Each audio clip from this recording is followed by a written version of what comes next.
Okay, if the mayor were here.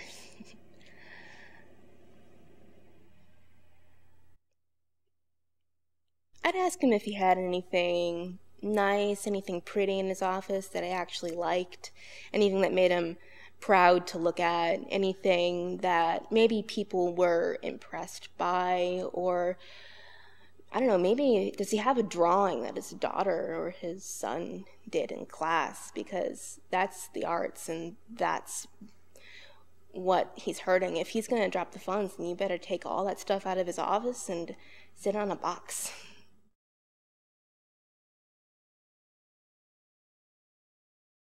I think it was last spring, a professor brought it up. She's new to the area, so she had first seen the sculptures around town and was really excited about them. And then she heard that, well, they're not going to be up too much longer. And she felt disappointed, and I was just sort of bummed out for the rest of the day. It's like, I liked those things. I mean, that was one of the favorite parts I have about Indiana, just being able to walk onto the street and find art that isn't just some wall or mural that's going to get torn down pretty soon anyway. But this rotating cycle of new things to take in and think about that just sort of brightens people's days. And I don't think it's fair that it's going down. I mean, we're going to miss them. The arts are performances on the street. The arts are paintings in the museum. It's sidewalk chalk drawings that school children do. It's every ad you see. It's the table and the chair that you sit on.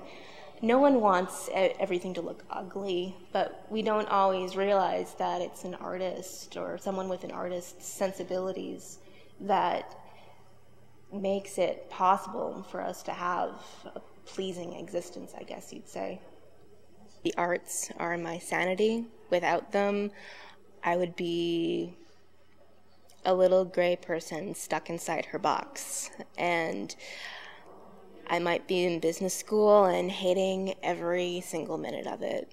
So it's a way to learn how to creatively find where I'm going instead of just having to pick one path and stick to it and pray that I'm willing to do it for the rest of my life. Thinking back to like history, we had festivals and just dances in the streets, and there'd always be things commissioned by the church, or there would be beautiful things that you'd pass by every day. And now in this sort of modern era where everything's just flat and sheer and how cheap can you make it, it just starts to get to you after a while, and you need something to counteract that. It's like that whole order chaos thing. Balance is what you need, or you're gonna go nuts.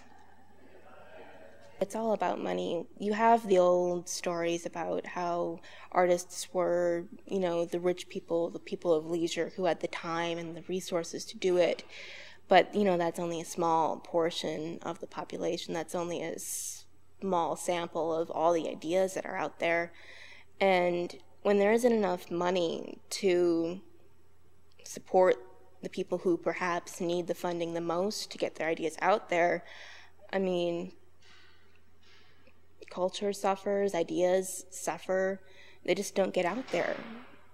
Grant money is always sort of like the holy grail of art school. If you can get someone to pay you to do something instead of paying for it yourself and just hoping that someone wants it, but to have a proposal, have one say, yes, we want this, here's your money, here's your space, here's maybe a deadline, get to it. It's a great feeling, and if the funding goes away, then that hope, that way art has been made for centuries, is just not there anymore, and that's really sad.